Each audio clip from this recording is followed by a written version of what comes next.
Today we are going right into the core philosophy of innovation. We are. We're asking, how do you build something truly unique in a world that seems, well, completely obsessed with copying? Our source material is a really deep examination of contrarian entrepreneurial thinking. It's centered on this idea that success demands you reject conventional wisdom and master the future through what it calls definite planning. Yeah, it's basically an instruction manual, not for what to build, that's your job, but for how you should think about building that next essential solution. So our mission today, for you, the listener, is to distill this core philosophy. We want to find the foundational principles required for a company to go from what our sources call 0 to 1. Okay, so let's unpack that core concept first, because it is, like you said, the entire foundation. Absolutely. We're constantly surrounded by the familiar path of progress, the one-to-one challenge. Yes, that one-to-end path, that's horizontal progress, or, globalization.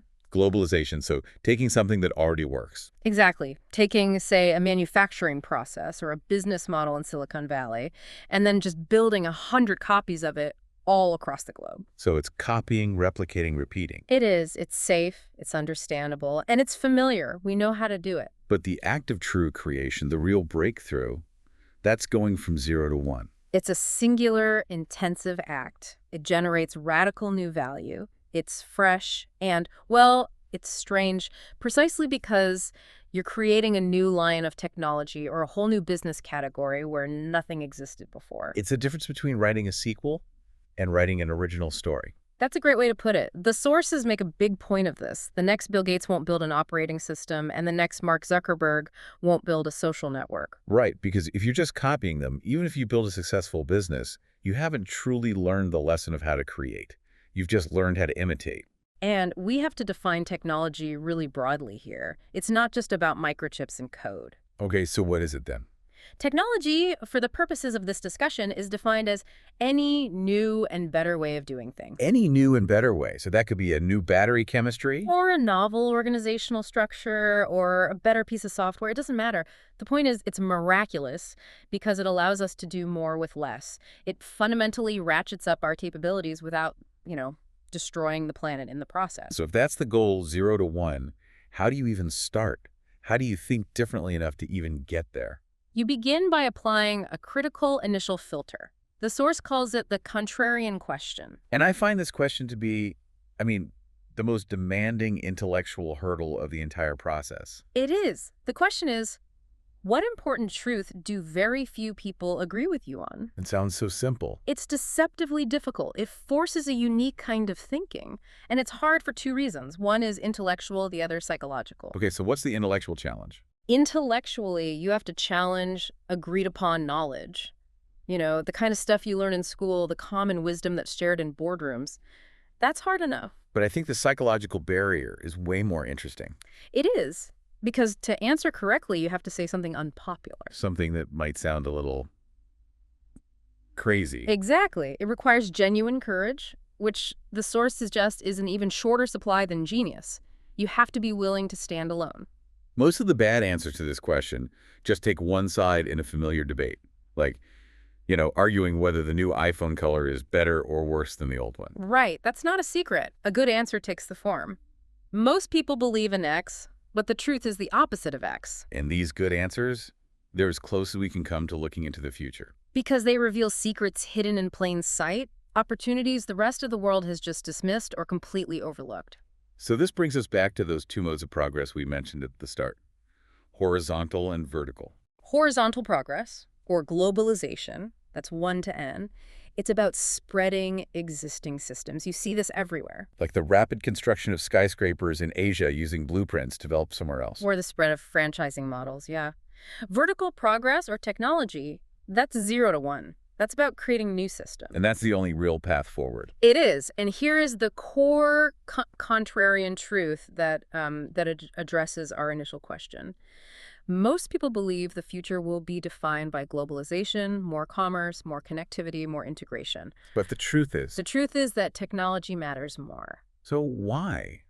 Isn't spreading wealth and best practices globally a good thing? a net positive. It is, but globalization without new technology is fundamentally unsustainable, both environmentally and economically. Our current level of consumption, which is based on 20th century tech, it just cannot be scaled globally. The sources have a really powerful example for this. They do. If every household in India lived like an average American household does right now, using only today's tools for energy, transport, and consumption, the environmental catastrophe would be, well, immediate and severe. That's a pretty stark picture. So we can't just spread the old ways. We have to find entirely new ways of doing things to sustain global progress and, avoid collapse. Exactly. We need definite, planned progress driven by new technology. We have to recognize that the biggest breakthroughs aren't found by just optimizing the system we already have. You have to step outside of it entirely. Mm-hmm. But to get to that level of definite creation, we first have to recognize how the recent past still distorts our thinking. Right. And to understand the mindset that still dominates Silicon Valley and really entrepreneurship globally today, we have to look back at the dot-com era. The sources remind us that the dot-com mania, which ran roughly from September 1998 to March 2000, happened against an extremely gloomy global backdrop. It wasn't just happy times and easy money. That context is so crucial, and I think it's often forgotten. The late 90s felt deeply unstable internationally. Absolutely. You had the crippling East Asian financial crises, the Russian ruble crisis, and maybe most famously, the massive long-term capital management bailout. LTCM, right, where the Fed and major banks had to step in to prevent a complete financial meltdown. Yeah. The old economy, finance, manufacturing, oil, it seemed incapable of handling this new global complexity. So by contrast, the internet and the new economy felt like the only functional, forward-looking engine we had. And that desperation to just fuel the insanity we saw. The PayPal anecdote shared in the source material, I think, captures the era perfectly. It does. People were starting companies with alarming casualness. The common wisdom was that companies should lose money as they grew. Not because they had long-term assets to build, but just because revenue was seen as less important than scale. The PayPal team itself was scared. They knew the mania was unsustainable, but they had to play by its logic to survive. Their initial goal was, it was grandiose. To create a new internet currency to replace the US dollar. Which is the very definition of a 0-to-1 vision. But their first product, a money transfer system for Palm Pilots, it failed spectacularly. It was named one of the 10 worst business ideas of 1999. So they adapted. They pivoted to email money transfer.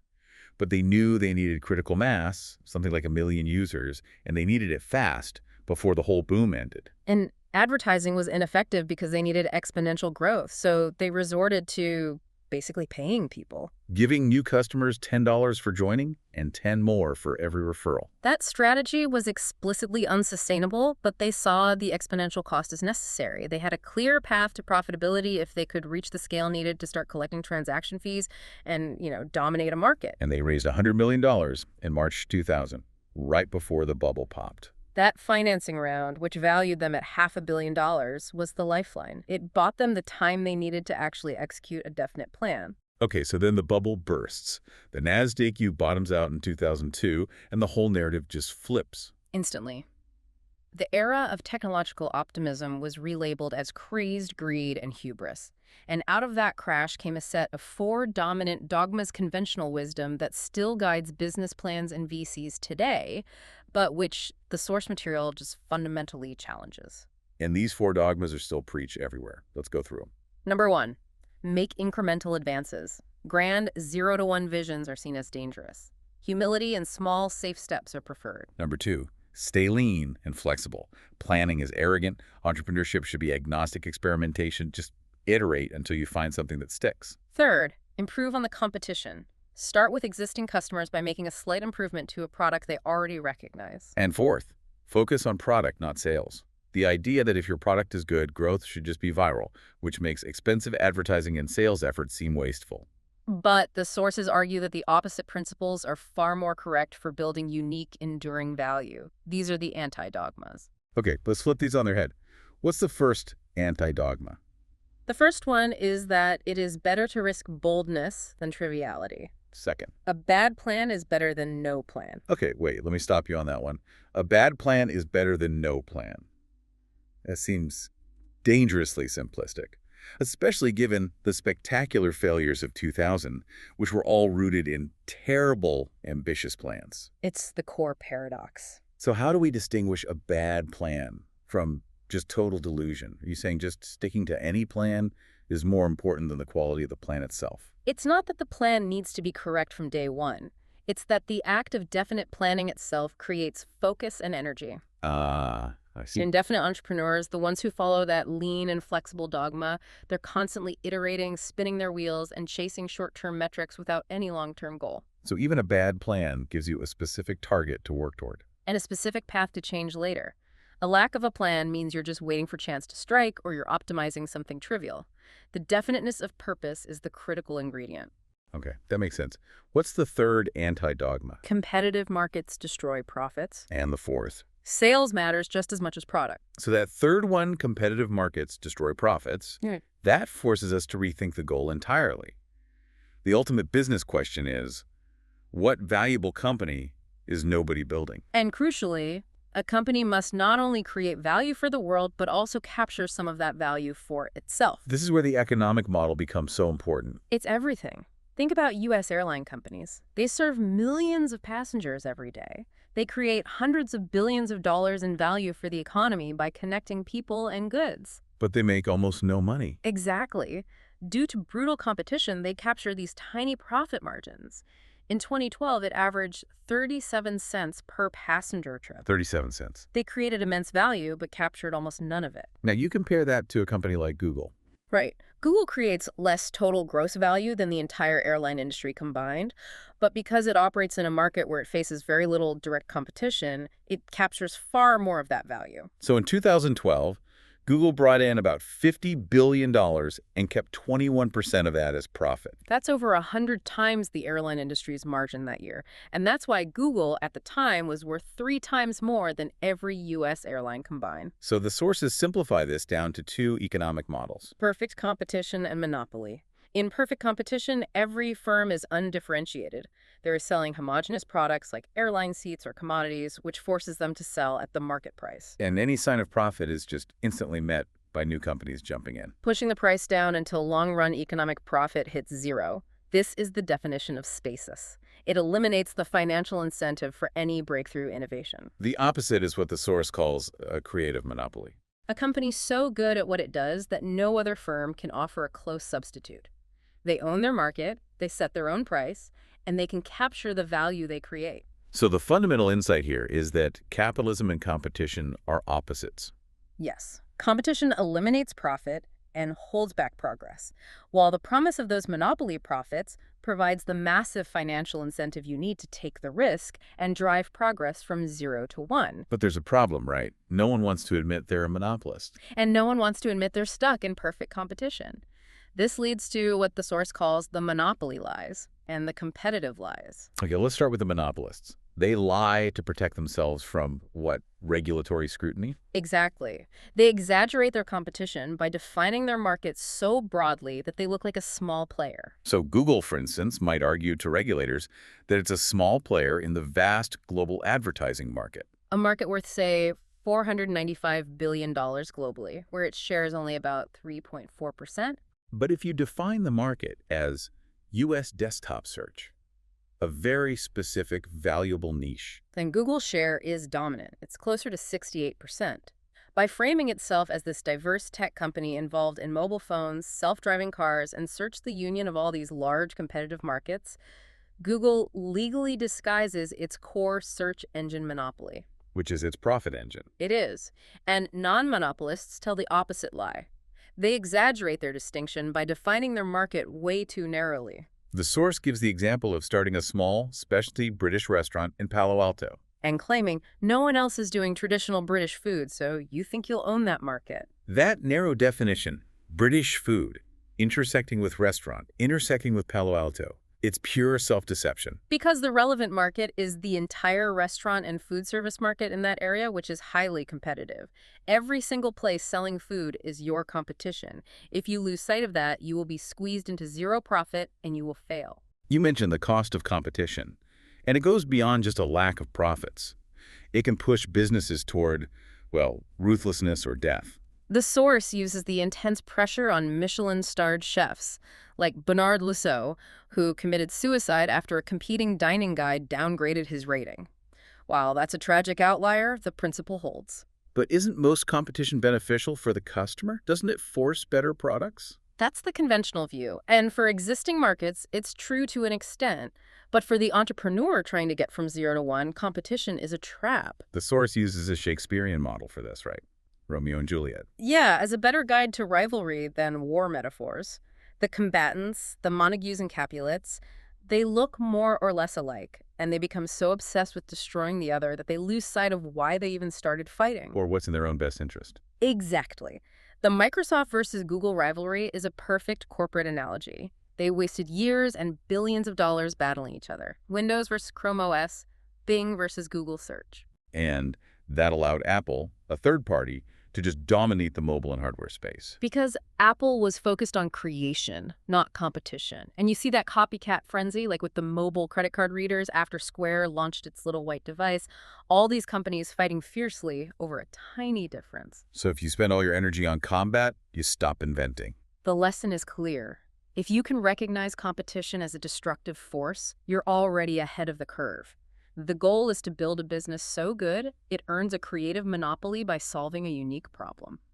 So if the goal is a creative monopoly, achieved by escaping competition, how do you actually define that success? It seems to come down to valuing the future cash flow of the business. That's it. The sources drive this home by contrasting the valuations of Twitter and the New York Times back when Twitter went public in 2013. Twitter was valued at $24 billion, which is more than 12 times the market cap of the Times. Even though the Times was profitable and Twitter was losing money, on the surface that's madness. But it follows the logic that the value of a business today is the sum of all the money it will make in the future. So investors saw the Times as a low-growth, near-term value business. Its monopoly days were over, and its cash flow would probably dwindle. They were pricing in declining durability. But they expected Twitter to capture immense, sustained monopoly profits over the next decade. Technology companies follow this opposite trajectory. They often lose money early on because creating something valuable takes a huge upfront investment. Revenue is delayed. And for a successful tech company, the majority of its value comes at least 10 to 15 years in the future. The PayPal example illustrates this perfectly. In 2001, PayPal was 2 years old, growing 100% year over year, but still unprofitable. And the financial projection at that time showed that 75% of the company's present value was expected to come from profits generated in 2011 and beyond, a full decade out. And even that was an underestimation. The mistake entrepreneurs often make then is obsessing over these near-term measurable metrics, the daily or weekly active users, the quarterly earnings. And that can obscure these huge long-term durability problems. This is the Zynga and Groupon trap. Right. Zynga obsessed over daily active users, focusing on creating this constant stream of new popular games. But they failed to build durability. Their old games quickly died, forcing them onto this unsustainable treadmill of constant novelty creation. So the lack of durability means your customers aren't sticky, and your entire cash flow projection, which should go out 15 years, just collapses down to 2 or 3. Absolutely. Groupon had a similar problem, struggling for repeat customers once the novelty of that initial discount wore off. Near-term growth can be meaningless if the business model is not defensible long-term. Which is why the sources advocate rejecting the whole concept of first-mover advantage. Being first doesn't matter if someone else comes along and unseats you. It's much better to be the last mover. The company that makes the last great development in a specific market. And secures a position that enjoys decades of monopoly profits because no one can displace them. And that durability, that last mover status, you achieve that by having one or more of the 4 characteristics of monopoly. Let's look at this roadmap for thinking about defensibility. The first is proprietary technology.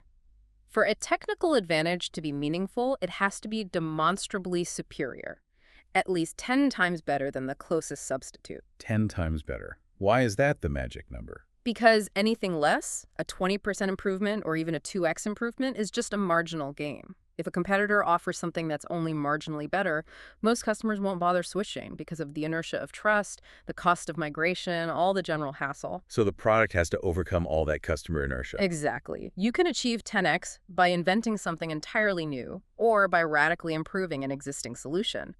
PayPal was 10 times better than mailing a check for eBay payments. It took days down to seconds. And Amazon offered 10 times the selection of any physical bookstore. Right. And sometimes it's not just the core tech, it's the design. Apple achieved a 10x improvement in usability and experience with the iPad by focusing on superior integrated design. They took a product category that had existed for decades but was, largely unusable and made it functional and desirable. The second characteristic is network effects. The product becomes inherently more valuable as more people use it. Like a telephone network. One phone is useless, but 100 million are indispensable. But here's the paradox of network effects. You have to start with an extremely small market to achieve the necessary density. Because if you try to launch to the entire world at once, the initial users join a non-existent network, see no value, and they leave immediately. Right. The failure of Xanadu, this quixotic attempt from the 60s to build a global two-way communication network, was rooted in this failure to build initial density. But Facebook succeeded. Because it started hyper-localized. It focused only on Harvard students. The entire campus was instantly using it, creating that density first, then expanding gradually to other universities. So every time they expanded, the network effect was already potent. Exactly. Third, economies of scale. A monopoly gets stronger as it gets bigger because its fixed costs are spread over greater production. And software startups enjoy this dramatically. The marginal cost of producing another copy of the product is near zero. Right. Once you pay for the initial engineering, every subsequent sale is almost pure profit.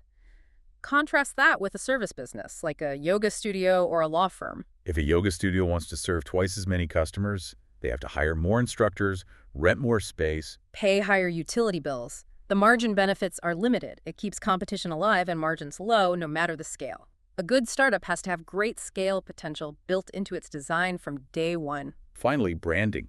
A strong brand, like Apple's, creates this perceived category of its own. It signals quality and a unique position. Their whole approach, hardware design, software interfaces, retail stores, premium pricing, it all works together to reinforce the brand. But the source is worn here. Branding has to be built on underlying substance. It does. Apple had proprietary technology and massive scale. If you start with brand alone, like Yahoo, trying to become cool by acquiring startups and changing its logo without focusing on 10x product creation, You risk dangerous failure. The brand becomes an empty promise. substance has to precede style. So if we have these durable characteristics, the strategy becomes pretty clear. Start small and monopolize. The message is to always err on the side of starting too small. It's much easier to dominate a niche than to compete in a large, crowded market. And the biggest red flag is the entrepreneur who says they want 1% of a $100 billion market. Because that large market will inevitably be too competitive. It guarantees a lack of profit capture. The PayPal team learned this the hard way with the Palm Pilot idea. It was scattered and lacked an acute need. So they pivoted to eBay power sellers, a few thousand high-volume users who had an intense, immediate need for faster payments than mailing a check. That small, concentrated niche let them dominate quickly. They served 25% of those power sellers in just 3 months. And that established a critical mass before they started scaling. And once you dominate that niche, you have to scale up deliberately into related, slightly broader markets, sequentially. Amazon is the master case study here. Jeff Bezos started with books. Easy to ship, low inventory costs for rare titles, enthusiastic niche customers. Then they expanded to CDs, videos, software. And eventually became the general store for everything. But that step-by-step expansion was the key. Okay, finally, let's address the ubiquitous business buzzword of the last decade, disruption. The sources warn against even using the term. Disruption focuses your energy on battling incumbents, the old guard, instead of on creation. It puts you in a negative-sum game. So if you focus on disruption, you're just wasting time fighting over the existing pie. Think of Napster. It credibly threatened to disrupt the recording industry, but it ended in bankruptcy court and lawsuits. PayPal, by contrast, expanded the payment market overall. They made transactions easier for everyone, giving Visa more business than it took away. That was a positive-sum game. The advice is, avoid competition. Avoid disruption focused solely on creation. This brings us to a really critical philosophical question for any founder, for anyone listening. Is success due to luck or skill? We see this contradiction everywhere. Successful people often attribute their achievements to luck. Warren Buffett's lucky sperm club, Jeff Bezos's planetary alignment. It sounds humble, but it suggests randomness. Yet the very existence of serial entrepreneurs, Steve Jobs, Elon Musk, Jack Dorsey, who create multiple multi-billion-dollar companies across totally different industries, that suggests success is not just accidental. Right. If it were truly random, the same few people wouldn't be able to hit the jackpot over and over again. The paradox. It is. And we can't settle this debate objectively because companies are not experiments. Every company starts once in unique circumstances. But for the purposes of building the future, the more critical question is about the future itself. Is it a matter of chance or is it a matter of design? And this defines the difference between the indefinite mindset and the definite mindset. The indefinite mindset treats the future as hazily uncertain. Since you can't predict where the jobs will be, you shouldn't specialize. This leads to indefinite planning. You see it with people, particularly high-achieving young professionals, who assemble a diverse portfolio of options. A resume full of internships, law degrees, coding boot camps, ready for nothing in particular. It's the path of many-sided mediocrity, well-roundedness. You're trying to be acceptable in every field so that when some random opportunity presents itself, you can seize it. The definite mindset, conversely, favors firm convictions. So it means determining the one best thing to do, and then striving relentlessly to be great at it, to be a monopoly of one. To master a valuable niche. We can visualize these attitudes using a 4-quadrant matrix. It's based on 2 factors: whether you expect the future to be better or worse, so optimism or pessimism. And whether you have a plan for it, definite or indefinite. Okay, let's start with the 2 pessimistic views. Indefinite pessimism. This describes Europe since the 1970s. The future looks bleak, and nobody has any idea what to do about it. This results in bureaucratic drift and reaction, just hoping things don't get worse. A general feeling of low dynamism. Right. People retreat into established systems and just react to crises rather than planning bold moves. Then there's definite pessimism. The source uses China today as the example. The future will be bleak. They anticipate intense resource scarcity, global conflict, so they must plan relentlessly to prepare for it. And they achieve that ferocious growth by relentlessly copying what's already worked in the West. Building factories, burning coal, saving everything. They are planning for a difficult future by executing specific, if environmentally costly, means. Now for the optimists. Definite optimism is what powered the Western world from, say, the 17th century all the way through the 1960s. The future will be better if we plan and work to make it so. This mindset produced these monumental achievements: the Empire State Building, the Golden Gate Bridge, the interstate highway system. The Apollo program. These weren't random evolutions. They were meticulously planned, definite, multi-year projects aimed at a specific, superior future. The sources bring up the rubber plan in the 1940s. A school teacher proposed to radically reinvent the physical geography of the San Francisco Bay by building 2 huge dams. Today, a grand plan like that coming from a non-establishment source would be instantly dismissed. We've lost that definite grand spirit. And that brings us to the final quadrant, indefinite optimism, which has dominated America since the bull market began in 1982. So the future will be better, but we don't know how, so we don't make specific plans. And this leads to a severe imbalance where finance completely eclipses engineering. So instead of building new things, people are just making money by rearranging things that were already invented. You see bankers, lawyers, and management consultants optimizing old efficiencies. Bright graduates head to Wall Street or law school precisely because they have no real career plan. They view those institutions as optionality factories. And this extends into the core of finance. The fundamental tenet of indefinite optimism is diversification, which is based on the belief that the market is essentially random. When a successful entrepreneur sells their company, the money goes into this cycle of diversification: stocks, bonds, real estate. Where at no point does anyone know what to do with the money in the real economy, or invest it into definite 0-to-1 technological projects. Money becomes the end itself, not a means to a definite end. And this indefinite optimism, it's deeply unsustainable, especially when it's clothed in scientific language. We hear all these business buzzwords calling for lean startups that must adapt and evolve. This treats success as random iteration evolution rather than planning or intelligent design. But iteration without a bold, definite plan won't get you from 0 to 1. You might successfully iterate a product from 1 to 1.1. You can optimize an app to order toilet paper slightly faster, but you're not going to build the next SpaceX that way. The critique here is that intelligent design works best for startups. New creation requires foresight and conviction. Steve Jobs' greatest design, arguably, was his business.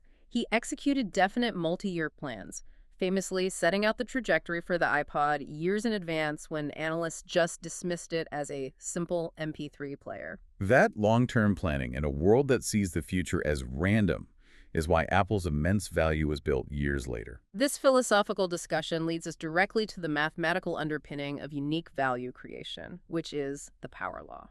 The Pareto principle, or the 80-20 rule, taken to an extreme. The simple principle is that we live in a world where small minorities radically outstrip all rivals. The power law means a few companies attain exponentially greater value than all others. This is the single biggest secret in venture capital, and it explains why the indefinite strategy, that spray and pray model of diversification, is fundamentally flawed. Venture returns don't follow a normal distribution, like a bell curve. Not at all. The core rule, derived from the experience of Founders Fund, is that the best investment in a successful fund equals or outperforms the entire rest of the fund combined. The Facebook investment in their 2005 fund generated more returns than every other investment combined. That is a brutal reality for VCs. If you invest in 10 companies, 9 of them might return 0, and one has to return 10 times the value of the entire fund just to break even on the opportunity cost. So what are the implications of that for a VC? 2 huge ones. First, you only invest in companies that have the potential to return the value of the entire fund. Second, because that rule is so restrictive, there can't be any other rules. So if VCs treat investment like buying a diverse portfolio of lottery tickets, They've already psychologically prepared themselves to lose, and they will. You have to bet on the outlier. and this power law is essential for you, the individual learner, to internalize. Life is not a portfolio. You can't diversify your career. You can't run dozens of companies at once, hoping one works out. This means you have to think very hard about your career focus. The power law dictates that the differences between companies dwarfs the differences in roles inside those companies. Joining the best, fastest-growing company early, even if you only own 0.01% of Google, is far more valuable than owning 100% of a company that fails or one that's stuck in perfect competition. So basically, don't major in being well-rounded. Major in being irreplaceable. You have to focus relentlessly on being great at one valuable thing that has the potential for exponential power law returns, and then position yourself where that value will be created. And if you are going to be great at one thing, you have to find something important that is unknown, a secret. A secret is defined as something important and unknown, hard to do but doable. Every correct answer to that contrarian question, what valuable company is nobody building, is based on a secret. But if secrets are so valuable, why are they so hard to find? Yeah. It feels like we are socially conditioned not to look for them. That's the key. 4 powerful social trends conspire against the belief in secrets today. First, incrementalism. We are trained to take small, safe steps, especially in academic and institutional settings. They reward a large number of trivial publications rather than new frontiers. You get rewarded for optimizing the familiar, not pioneering the new. Second, risk aversion. People are terrified of being lonely and wrong about an idea that hasn't been vetted by the mainstream. If everyone else thinks X and you believe the opposite of X, you risk being labeled a crackpot if you fail. That psychological fear of social alienation is incredibly potent. Third, complacency. Elites collect rents on what has already been done. They view their success as a done deal, not a starting point. The decline of Hewlett-Packard illustrates this perfectly. After 1999, they just stopped inventing. They focused on corporate governance and mergers. The board became obsessed with power struggles and gossip. Famously leading to the Patricia Dunn wiretap scandal. Instead of focusing on technology, they abandoned the search for new secrets because they assumed their past success guaranteed their future. And fourth, flatness globalization. The assumption that if something new were possible, the global talent pool, billions of smart people would have found it already. That voice of doubt is constantly whispering, if it were easy, someone in China or India would have done it, which prevents people from even starting the search. But the case for secrets is strong. They exist in science, in medicine, in energy. And they exist in business by spotting untapped capacity and unaddressed demand. Airbnb saw millions of empty rooms that people were willing to rent out, and millions of travelers who wanted a cheaper, more authentic experience. A secret others missed by only looking at hotels. The sources break secrets into 2 distinct categories. What secrets is nature not telling you, and what secrets are people not telling you? Natural secrets relate to the physical world. And the biggest, most obvious natural secret we seem to ignore is nutrition. Nutrition matters profoundly for everybody, yet it lacks institutionalization and rigor. You can't major in it at a top university with the same rigor as chemistry or physics.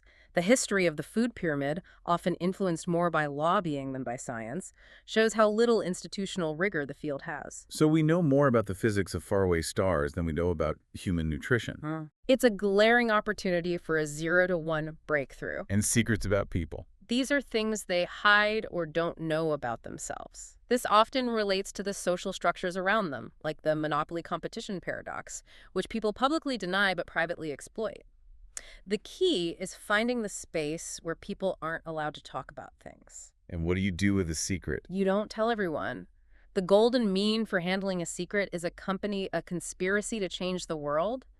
You only tell the necessary co-conspirators. Which leads directly to foundations. I understand the emphasis here is on getting those initial decisions right, because they are nearly impossible to change later. That's the entire point. Friends nicknamed it Thiel's Law. A startup messed up at its foundation cannot be fixed. So just like the initial compromises of the U.S. Constitution are hard to change centuries later, bad initial decisions, the wrong partners, the wrong founding structure, Are difficult to correct without massive pain or dissolution. choosing a co-founder is like a marriage. The sources mention Luke Nosek's failed first startup with a random MBA type he met at a networking event. That's just dice rolling. Founders should share a prehistory, a relationship and a shared understanding to ensure alignment and trust when inevitable conflict arises. And beyond co-founders, you need internal alignment. The sources distinguish between three critical concepts: ownership, possession, and control. Right. Who legally owns the equity, who runs the day-to-day operations, and who governs the company, which is usually the board. You use the DMV analogy to describe extreme misalignment. Can you slow that down and clarify exactly how those three factors are misaligned in a bureaucracy? Certainly. In a bureaucracy like the DMV, the people have fictional ownership. They are the ultimate constituents, but they have no real power or equity in the system. Okay. The clerks have petty possession. They run the day-to-day operations and have petty power deciding when to take lunch or how long to make you wait, but they have no financial stake in the outcome. And the elected officials and board members have ineffective control. Because they're insulated from the operations. The system just moves sideways, disconnected from the needs of the owners and the control of the managers. That makes perfect sense. The clerk, who doesn't own the equity, possesses the power to frustrate the customer, while the person who controls the overall structure is too far removed to fix the operational failures. That's exactly the friction you must eliminate in a startup. Most conflict happens between ownership and control founders and investors on the board. So to minimize conflict, keep the board small. A board of 3 is ideal. Never exceed 5, as a large board often just provides cover for whoever the true micro-dictator is by dispersing responsibility. Commitment is also crucial. Everyone must be full-time, on the bus or off the bus. Part-time staff and remote work, especially in the early stages, invite misalignment. They incentivize claiming near-term value elsewhere rather than helping create the massive future value that defines a 0-to-1 company. And this extends to compensation. High CEO pay is a major red flag. In no case should the CEO of an early-stage, venture-backed startup receive more than $150,000 per year in salary. High cash rewards incentivize present-day value extraction, not long-term creation. The CEO should set the example. Ensuring everyone knows the focus is on building future value, not extracting current income. So, equity is the answer. It's the one form of compensation that aligns people toward future value creation. But this is where resentment can breed. The sources noted the graffiti artist who painted Facebook's office in 2005 made $200 million, while a talented engineer who joined later made much, much less. That disparity is unavoidable. Early employees take exponential risk and should reap exponential reward. So the lesson for founders is to keep the details of equity allocation secret, to prevent internal conflict and resentment. The focus should be on the mission, not comparing portfolios. Finally, we turn to culture. The sources argue no company has a culture. Every company is a culture. We're talking about building a team of people on a mission. What became known as the PayPal Mafia? They weren't just the most talented people. They were people who actually enjoyed working together and envisioned a long-term future together, They were personally similar in outlook and ambition. which created a cohesive force multiplier, turning them from a collection of individuals into a powerful team. So recruiting is sales. You have to answer the specific question. Why should the 20th employee join your company when she could go work at Google for more money and prestige? And generic answers, smart people, valuable stock, they fail. The answer has to be specific to your unique mission, like creating a digital currency to replace the dollar, and why the team is a unique personal match for that person. And internal cohesion is reinforced by uniformity on the outside, the T-shirt uniform of Silicon Valley. It signals that employees are different in the same way. Max Levchin insisted early staff be personally similar in outlook to ensure cohesion and efficiency, to avoid internal friction. And the best managerial practice to maintain that internal peace is giving every person one unique responsibility. Do one thing. This prevents internal competition, which acts like an autoimmune disease, turning the company's energy inward and making it vulnerable to outside threats. You don't want engineers fighting over who gets to write a piece of code. In essence, the best startups are slightly less extreme kinds of cults. They're fanatically right about something the outside world has missed, and they're committed long-term to that mission. Consultants, lacking mission and long-term commitment, are the opposite extreme. Better to be called a mafia than a consulting firm. Okay, now we have to address the biggest bias in Silicon Valley. The engineers' deep-seated belief that if you build it, they will come. The field of dreams lie. The sources stress that distribution or sales is just as essential as product creation. Nerds are skeptical of sales because engineers value transparency. A solution either works or it fails cleanly. And sales is the opposite. It's an orchestrated campaign to change surface appearances. It's often seen as trivial, manipulative, or dishonest. What engineers miss is that it takes hard work to make sales look easy. And good salespeople are often actors who hide their art. Exactly. Sales works best when it's hidden. This is why salespeople are disguised as account executives or business development. Investment bankers sell companies. Politicians sell themselves. No one wants to be reminded they're being sold. But the reality is that the most fundamental reason sales is underestimated is the systematic effort to hide it at every level of the economy. The effectiveness of distribution is governed by two crucial metrics. Customer lifetime value, CLV, must exceed the customer acquisition cost, say. For high-priced products, you can justify a high CAC, meaning you can afford expensive sales efforts. And distribution methods exist on a spectrum. The power law of distribution applies here, too. Yes, one method usually dominates all others for any given business. Okay, let's break down that distribution spectrum, starting at the high end with products that require the most human attention. First, complex sales. Yeah. The average deal is 7 figures or more, maybe 7 million and up.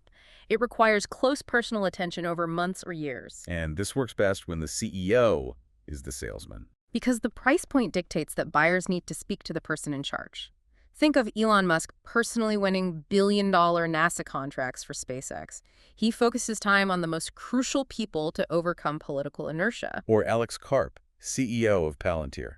Spending 25 days a month on the road, closing $1 million to $100 million deals, because at that price point, buyers want to talk to the person who built the company. Growth targets here are manageable, maybe 50 to 100% year over year. Next on the spectrum is personal sales. For average deal sizes between $10,000 and $100,000. Here, the challenge is building a scalable process for a modest sales team that can reach a wider audience. Box is a great example here. They started small, selling an account to the Stanford Sleep Clinic. And then gradually expanded within the university until it became an enterprise-wide solution, a replicable process handled by a dedicated sales force. Below that is the distribution doldrums, the dead zone. This is where many good products die. Mid-price products, maybe around $1,000. They're too expensive for mass advertising and too cheap to justify sending a personal salesperson. Inventory software for convenience stores fits this category perfectly. The customer is too small for a salesperson to visit, but the price is too high for the convenience store owner to buy it based on an ad alone. Distribution is the hidden bottleneck that sinks many otherwise good products. Then there's marketing and advertising. This works for low-priced products with mass appeal but no viral mechanism. Warby Parker's $100 eyeglasses use TV commercials as a great big megaphone to reach millions of customers. Their low CLV only justifies a low CAC. They need volume. And we learned from PayPal's early experience with advertising, the initial attempt to hire James Doohan, who was Scotty the chief engineer from Star Trek, as a spokesman, failed miserably. Proving that engineers were wrong to think the technical expert would have more authority than the showman. Scotty represented functionality. William Shatner, Captain Kirk the Showman, worked far better for the larger price line. Early startups just cannot compete on large ad budgets, Which brings us to the holy grail, viral marketing. where the product functionality encourages exponential growth by users inviting friends. PayPal achieved that by paying $10 for signups and $10 for referrals. They essentially bought their early network, Achieving 7% daily growth, nearly doubling its user base every 10 days. establishing themselves as the last mover in the eBay payment space. Finally, we have to remember that sales is not just selling to customers. A company has to sell its vision to non-customers, too. Recruiting is sales. Don't assume smart people will be clamoring to join. Fundraising is sales. Don't assume investors will bang down the door. And public relations is essential to attract both. Because prospective employees and investors will do their own diligence, and what they find when they Google you is critical. Sales is everywhere, and it has to be planned for. Our rapidly advancing information technology has led to a common anxiety, the substitution fear. Deep Blue defeated Kasparov, Watson beat Jennings, and self-driving cars are already here. The Luddite worry is that ever-improving computers will inevitably substitute human workers entirely. But the sources argue for the complementarity truth. Men and machines are categorically different. And the gains from working with computers are far higher than the gains from trading with other people or trying to replace them. Humans excel at intentionality, abstract judgment, decision-making in complicated situations. The source points out that a 4-year-old can identify a cat flawlessly, a simple task that required IBM's supercomputer to scan 10 million YouTube thumbnails to achieve only 75% accuracy. And machines, conversely, excel at efficient data processing and pattern extraction. Google Translate provides serviceable translations because it uses statistical analysis on a huge corpus of text, not because it understands language or intent. We should be building value through complementarity, not substitution. PayPal's Igor system is the perfect business case study for this man-machine symbiosis. Facing $10 million in fraud losses every month, their initial attempts at pure automation failed against adaptive human fraudsters who quickly learned to game the system. So Max Levchin's team built a hybrid system, Igor, where the computer flagged suspicious transactions based on preset parameters. But human analysts made the final adaptive judgment on whether to approve or deny the transaction. This man-machine symbiosis allowed PayPal to become profitable. This very principle led to the founding of Palantir. The software extracts insights from divergent data sources. But it requires skilled human analysts to make the final judgments in application. The software extracts patterns, but the human is needed for context and execution. The most valuable companies ask, how can computers help humans solve hard problems? So the substitution ideology is pervasive. You even see it in trendy computer science fields like machine learning and big data. People mistakenly believe that more data always creates more value. But big data is often dumb data. Actionable insights require the human element to define the question, interpret the results, and, crucially, act on them. Okay, we shift now to a critical synthesis case study, the clean tech bubble of the 2000s, the biggest flop in social entrepreneurship history. People poured $50 billion into it, fueled by the conventional truth that the world needs clean energy. Yet, virtually all of them failed because they lacked a definite plan and durability. The sources show they had zero good answers to the 7 key questions every business must answer. Let's review the clean tech scorecard of failure, starting with the timing mistake. The entrepreneurs mistook the market analogy. They saw the exponential growth of the IT sector Moore's Law, and they applied those projections to solar energy and batteries. And this was a catastrophic mistake in timing. Computing advanced exponentially, but solar efficiency and battery chemistry are governed by chemical and physical laws that advance slowly and linearly, from 6% efficiency in 1954 to less than 25% today. So investors mistakenly used the wrong growth curve for their projections, believing they could scale to profitability in 2 years when the underlying technology only advanced linearly over a decade. Let's continue the scorecard. Engineering. They rarely achieved the required 10x improvement. Solindra's cylindrical cells were fundamentally less efficient, only 1/pi as efficient as flat cells, making them inferior from the start. Monopoly. They were obsessed with the trillion-dollar market, which guaranteed ruthless, bloody competition. Mia Soleil focused on a tiny, undifferentiated submarket of thin-film solar cells, which led to vicious, zero-profit competition that quickly bled them dry. People. The failing companies were run by shockingly non-technical teams. Salesman executives who were great at fundraising but terrible at building and adapting technology. The source notes the suit and tie red flag: never invest in a tech CEO that looks like a salesman because it implies the company focuses on extraction and branding over substance. Distribution. They courted investors and government but forgot the customer. Better Place, for example, raised $800 million for its electric car battery swapping network. But the complex approval process and subscription model made the customer experience utterly painful. They sold only 1,000 cars before bankruptcy. They ignored the pain of the last mile of distribution. Durability. They failed to anticipate competitive response. They were blindsided by subsidized competition from Chinese manufacturers, and they failed to predict the rise of fracking, which caused natural gas prices to plummet by over 70% and devastated their renewable energy business models overnight.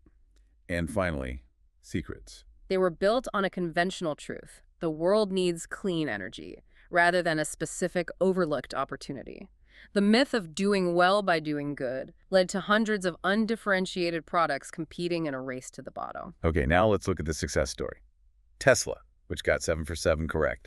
This is the synthesis of the entire deep dive, applying all the contrarian principles we've discussed. Technology. Their integrated design was 10x better. The Model S was rated higher by Consumer Reports than any other car ever reviewed. They built the entire technology stack: battery management, software, powertrain, giving them a proprietary lead others still struggle to close. Timing. Elon Musk understood the political moment and played the one-time opportunity for government subsidies perfectly, securing a $465 million loan in 2010. A moment that was unthinkable before or since. He acted with definite planning on an indefinite opportunity. Monopoly. They started with a small, dominatable niche, the high-end electric sports car market with the $109,000 Roadster. Only once they monopolized that small segment, which had high margins and enthusiastic customers, did they scale to the luxury sedan market. Team, run by the quintessential engineer salesman Elon Musk, who built a special forces team, rejecting the suit and tie mentality, ensuring technical mastery was always at the core. Distribution. They owned the entire distribution chain, establishing Tesla stores, which afforded complete control over the customer experience and brand, eliminating the distribution doldrums and friction common in traditional dealer networks. Durability. They are moving faster than anyone else, widening their lead, and benefit from a strong, trusted brand built on substance, with the founders still definitely in charge. And finally, the secret. Tesla understood that clean tech was primarily a social phenomenon. Instead of building a boxy, compromised car that made drivers feel morally superior but ashamed, They built cars that made drivers look cool, period, capitalizing on the desire among the wealthy to appear fashionably green without sacrificing performance. The secret was about people and what they hide, not just physics. the internet dream of the 1990s was right. The macro-level insight was correct. Technology was the future. But relying on that macro insight alone was useless, and it led to the crash. Failure, whether in the dot-com era or clean tech, comes from lacking specific, microscale definite plans and the willingness to accept a contrarian truth. The lesson for you, the learner, is to reject the idea that you are a lottery ticket. The future must be built by definite thinkers who seek out and solve unique, overlooked problem secrets. A valuable business has to start by finding a small niche and demonstrating that 10x advantage to dominate that market before you can even think about scaling. This leaves us with a final challenge, one you can take with you. If Energy 2.0 is necessary and longevity solutions are possible, where are the small markets for these grand solutions that nobody else is looking at? We must reject the tyranny of chance. You are not a lottery ticket. Now go find your secret.